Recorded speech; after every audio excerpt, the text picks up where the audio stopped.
இந்த சார், மோர், தயிர், வடையெல்லாம் யார்கிட்டேருந்து கக்க வைக்கணுமோ அவங்கள்ட்டேருந்து காவல்துறை கக்க வைக்க வேண்டும்.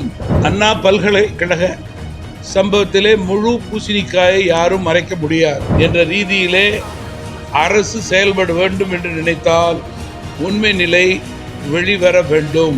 ஒரு விழிப்புணர்வு ஏற்படுத்த வேண்டும் என்று நினைக்கிறது, நியாயமாக செய்ய வேண்டும் என்று நினைக்கிறோம். உண்மை நிலையை அவரிடம் தெரிந்து கொள்ள வேண்டும். அவர்களை தாண்டி முடிவுகள் எடுக்கக்கூடாது என்றுதான் நாங்கள் கூறினோம். தனி மனித ஒழுக்கம் தவறி கண்மூடித்தனமாக மிருகத்தனமாக நடைபெறுகிறது. அண்ணா பல்கலைக்கழகத்தில் சாருன்றது திரும்ப திரும்ப அழுத்தி சொல்றாங்க.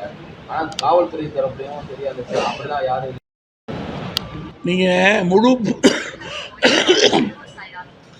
அண்ணா பல்கலைக்கழக சம்பவத்திலே முழு பூசணிக்காயை யாரும் மறைக்க முடியாது. உண்மை நிலை வெளிவர வேண்டும்.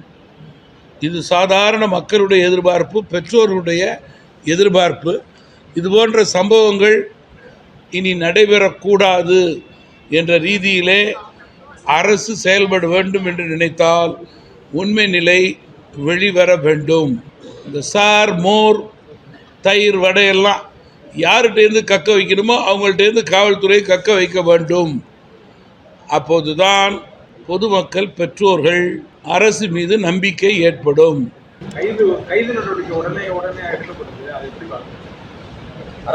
நீங்கள் நாளை கூட தமிழ் மாநில காங்கிரஸ் கட்சியின் சார்பிலே ஈரோட்டிலே ஒரு விழிப்புணர்வை ஏற்பாடு செய்திருக்கிறோம். எல்லா கட்சியும் ஆர்ப்பாட்டம், போராட்டம் செய்கிறாங்க. இது ஒரு முக்கியமான பிரச்சனை. மகளிர் சம்பந்தப்பட்டது, மாணவிகள் சம்பந்தப்பட்டது. இதற்கு தமாக ஒரு விழிப்புணர்வு ஏற்படுத்த வேண்டும் என்று நினைக்கிறது, நியாயமாக செய்ய வேண்டும் என்று நினைக்கிறோம். நியாயத்தை காவல்துறை ஒடுக்க வேண்டும் என்று நினைத்தால் அதை மக்கள் ஏற்றுக்கொள்ள தயாராக இல்லை. குறிப்பாக இந்த பாலியல் பிரச்சனைகளெல்லாம் சிறுவர்கள் முதல் பெரியவர்கள் வரை தனி மனித ஒழுக்கம் தவறி கண்மூடித்தனமாக மிருகத்தனமாக நடைபெறுகிறது. இது போன்ற சம்பவங்கள் பொறுத்தவரையிலே முதல் குற்றவாளி இவன்தான் என்று 24 மணி நேரத்தில் எஃப்ஐஆரிலே தெரிந்தது உறுதிப்படுத்தப்பட்டால் அவனுக்கு தூக்கு தண்டனை கொடுக்க வேண்டும். அப்பொழுதுதான் சமுதாயத்திலே இது போன்ற மிருகத்தனமான குற்றவாளிகளுக்கு ஒரு பயம் ஏற்படும், அச்சம் ஏற்படும். அந்த அச்சம் இப்பொழுது அரசிடம் இல்லை, காவல்துறையிடம் அந்த குற்றவாளிகளுக்கு இல்லை என்று நான் குறிப்பிட விரும்புகிறேன்.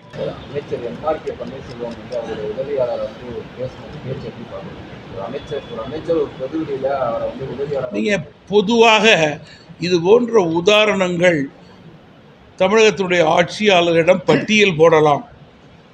பொறுப்புள்ளவர்கள் பொறுப்புக்கு ஏற்றவாறு நடந்து கொள்ள வேண்டும் என்பதுதான் எங்களுடைய வேண்டுகோள். சட்டம் தன்னுடைய கடமையை செய்யும். அது அனைவருக்கும் பொருந்தும். ஆளும் கட்சியாக இருந்தாலும் பொருந்தும், எதிர்கட்சியாக இருந்தாலும் பொருந்தும். அதில் தலையீடு இருக்கக்கூடாது. சுரங்க ஆலை ஒப்பந்தம் நடத்துவதற்கு மத்திய அரசு தொடர்ச்சியாக மதுரை மக்கள் முன்னெடுத்து நடத்தி போராட்டம் நடத்துகிறாங்க. தமிழ் மாநில காங்கிரஸ் அன்றைக்கு நானும் நாடாளுமன்ற மேலவையில் இருந்தேன். டங்ஸ்டன் சுரங்க பிரச்சனையை பொறுத்தவரையிலே மக்களுக்கு பாதகமாக இருந்தால் அது செயல்படுத்தக்கூடாது என்பதில் அன்றைக்கு அதிமுக, தமாகலாம் ஒத்த கருத்தோடு தான் இருந்தோம். அதே நேரத்தில் தமிழக அரசு கொடுக்கக்கூடிய உரிமையை இதில் கொடுக்க வேண்டும். உண்மை நிலையை அவரிடம் தெரிந்து கொள்ள வேண்டும். அவர்களை தாண்டி முடிவுகள் எடுக்கக்கூடாது என்று தான் நாங்கள் கூறினோம். துரதிர்ஷ்டவசமாக தமிழக அரசு இதில் டெண்டர் போட்டபோது முதல் சில மாதங்கள் ஏனோ அதை வேடிக்கை பார்த்துவிட்டு கடைசி நிமிடத்தில் அதை எதிர்த்தது புதிராக இருக்கிறது. இதுபோன்ற செய்திகளை மேலும் தெரிந்து கொள்ள எங்களது யூடியூப், ஃபேஸ்புக் மற்றும் ட்விட்டர் ஆப்களை சப்ஸ்கிரைப் செய்யவும்.